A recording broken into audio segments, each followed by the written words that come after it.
Hi guys, it's Matt down here at Lee Miles in Birdsboro. Just want to talk about an F-150 today. We're underneath a 2004 F-150 here with the 4.6 liter V8 engine.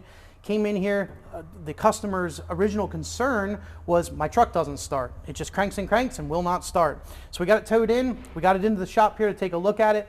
And we also did a code scan on the vehicle, and we found a code, was a P1237 code for the fuel pump secondary circuit, which with that, we went and tested the fuel pressure, and we had 0 fuel pressure up to the engine. So we got the vehicle up on the lift here to take a peek at two things, the fuel pump and also the fuel pump control module, which is all mounted underneath the vehicle. So what we have here, what we found was relatively easy. We found a broken fuel pump driver module.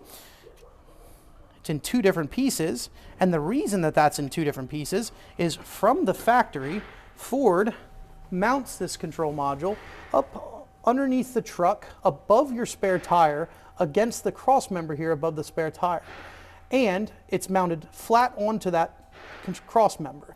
So what happens is, underneath, we have a bunch of corrosion that builds up because of the cross member being pretty rusty. So as that rust expands, it ends up cracking this light metal housing and lets moisture and all kinds of debris inside there, which is what causes the code in this case causing no fuel pressure. So what we have for a repair for this vehicle is pretty straightforward. We're going to replace the fuel pump control module, fuel pump driver module, and it also comes with a way to prevent the same thing from happening.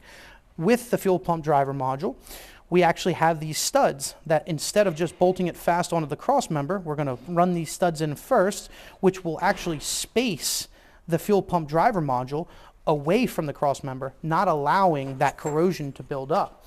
So before we do all that, we're going to go ahead and clean up that cross member. We're going to apply some paint to that cross member to help kind of stop that rust to begin with.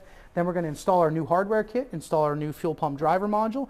Then we're going to go ahead and double check our fuel pressure, make sure we're good to go. And we'll have a vehicle that starts and runs all on its own, and another happy customer. So that's all for today.